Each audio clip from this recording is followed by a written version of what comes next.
Really, our brand started very organically. We started this as a passion project. We're in love with Navarre Beach and the salt water and the sunshine and boating and beaching and everything that Navarre Beach has. So we selfishly wanted shirts that represented Navarre Beach that weren't just from, big box stores. And we created some for ourselves. We created the design, the brand, the logo, and just started wearing them because we wanted something to wear when we were out boating and beaching. And then slowly our neighbors and friends started to ask us, hey, where'd you get that? I want one. So we started making them for friends and neighbors. And then the next thing you know, we developed a website just to be able to take transactions, and things led to another from there. So this truly is a passion project that's gone into business. And I think that's what helps us stand out, really, is the authenticity and the story that we have. We first moved here, myself 18 years ago, and her a few years after that. We got married on this beach. We're raising our kids on this beach. And so people really connect with that story because it's a very passionate place for people, whether you're a full-time resident, a local, or just a visitor who spends, their week here with their family and making memories. So people really connect with that story, and just, you get on the website, you see us doing what people do on Navarre Beach, wearing the clothing. And so it's just a way to connect with that, maybe when you're not here, or to provide that gift to somebody else. And we really do try to keep that the core of our brand. Everything's reflective of Navarre Beach, whether it be the Gulf, the Sound, the sunrises, the sunsets, the simplicity of it. We want to keep that within our brand, and we do.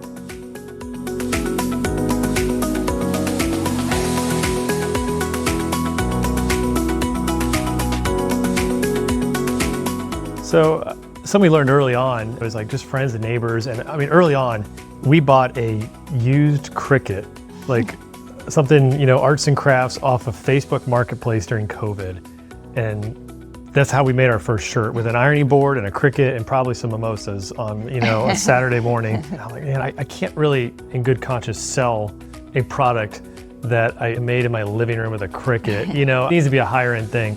And so we had, a couple dozen over the course of 2 or 3 months, people saying, hey, where can I buy it? Checks start showing up.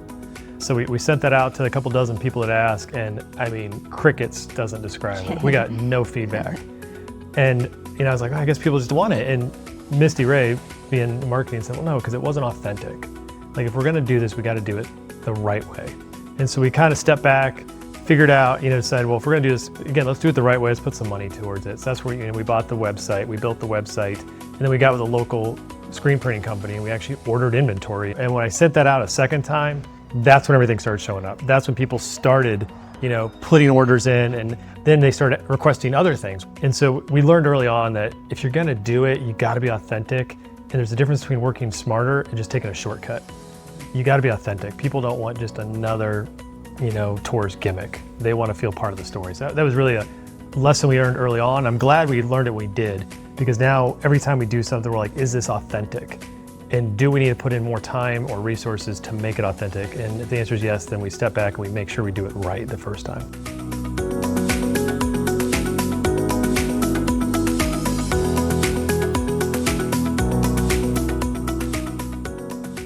I think that stuff happens in waves. Where like the tank top, I like wearing tank tops. Yeah, that's good. And we ordered a bunch of them, and they kind of didn't really sell. And we're like, all right, not everything can be a banger. But then randomly, all of a sudden one month, we go into one of our retail partners and they're completely wiped out. Yeah. And so we're like, man, what is going on? So it's kind of like this concept called the first follower. You go to one of our retail partners and somebody sees somebody wearing it, and then they go buy it. And now there's 2 people wearing it, and then everybody in the hotel wants to buy that product that week. It goes in weird ways. It's July. How are we out of sweatshirts? It's the middle of summer. We're not gonna sell sweatshirts or crew necks and hoodies, and it's one of our best sellers in the summer. But then you start to think about people who come to town and they get a sunburn, and then you go into a hotel where the AC's pumping hard and you're crispy and you're cold. So there's nothing better than a cozy sweatshirt. I guess the lesson there was really just to be agile with our inventory, which is something I think our retail partners really appreciate, because we'll go into their storefronts multiple times a week, look at their inventory, see what's selling, and we'll swap things out. Because if something's selling good right now, we want to capitalize on that. We're going to give them as many of those items as we can, and we're going to pull back some of the items that aren't and save them for later. So that flexibility and that agile response has been huge for us.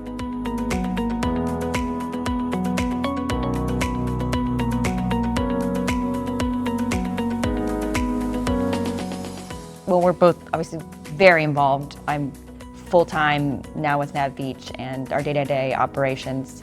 So I still oversee some of the mundane things like, tagging shirts and price tags, but also being the main point of contact with our store locations and the marketing and the growth process too. So I think it was a big pivot point for us was about 18 months ago when we realized we could not grow anymore based on Misty Rae having a full-time job, me having a full-time job. There's just no room to grow. And that's where we had a lot of hard talks, a lot of crunching numbers, and we finally decided to make the jump for Misty Rae to do this full-time because we wanted to grow and we wanted her to be able to invest. But what we tripped over then was like, okay, now she's got this full-time, but all of her time was spent, taking in inventory and tagging and pricing.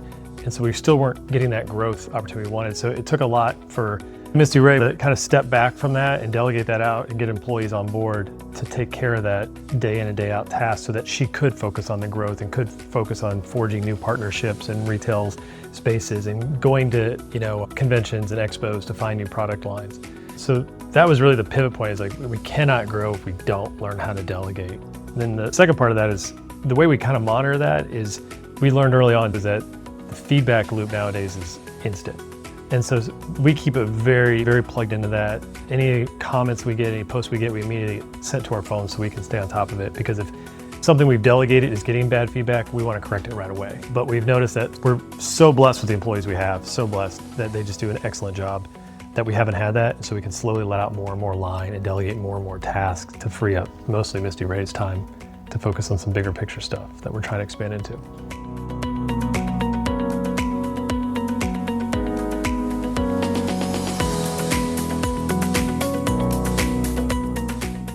I think probably the pre-marketing for the live events, pop-up shops, I think is where we get the most engagement. Some residual that comes off of that just from people that can't attend the pop-up shops and some of the products that we'll introduce there. That's a big one, and that's something we try to capitalize because we saw that early on, like, hey, we're going to be here on this weekend and people are engaged. So we've used that as a launch board for new products. One, because it creates excitement, but two, can I scale this? What's it going to cost to ship it? How am I going to package it? So I don't want to take all that time to put something on the website that isn't going to work. So those live events are where we can introduce new products, and if it hits, great. If it doesn't, we're not really out that much. So it's been fantastic.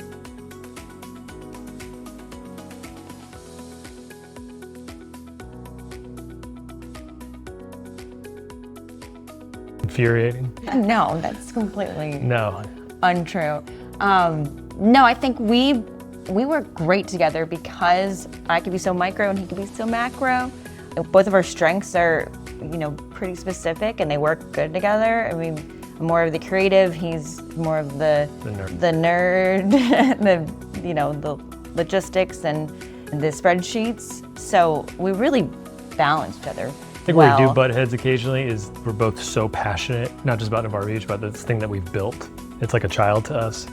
But when we do that, we can always step back and be like, wait, that's why we're doing it. Because we're so passionate about it. Neither one of us is blowing this off. He kind of coined this term called finish line, to where the whole goal of our relationship is just to get to the finish line. So whether that means, hey, I'm gonna go do the dishes so you can go downstairs and do some Nav Beach work, or I'm gonna put the girls to bed so you can focus on, whatever it needs to be done with the business. And then at the end of the day, we're both sitting on the couch with a glass of wine, right at the finish line. So I think that's been instrumental in both our professional and our personal lives, and keeping that at the forefront of how do we get to the finish line at the same time?